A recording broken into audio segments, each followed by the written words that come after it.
লোকটি যখন কবর খুঁড়ছিল তখন সে অপ্রত্যাশিতভাবে একটি সুন্দরী বউ খুঁজে পেল। ভয় পাওয়া লোকটি চিৎকার করে ওঠার আগেই তার পেছন থেকে একজন খুনি তাকে পরপর কয়েকবার গুলি করে। কিন্তু আশ্চর্যের বিষয় হলো লোকটির গায়ে কোনো আঁচড়ই লাগেনি, যেন সে কোনো জাদুকরী ক্ষমতা পেয়েছে। এতে খুনিটি হতভাগ হয়ে যায়।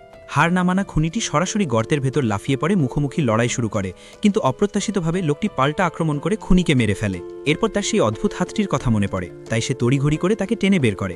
সে ভাবতেও পারেনি যে এটি কালো পোশাক পরা একজন সুন্দরী মেয়ে হবে। মনে মনে ভাবল, কোনো গুপ্তধন না পেলেও একটা বউ বাড়িতে নিয়ে যাওয়াটা মন্দ নয়।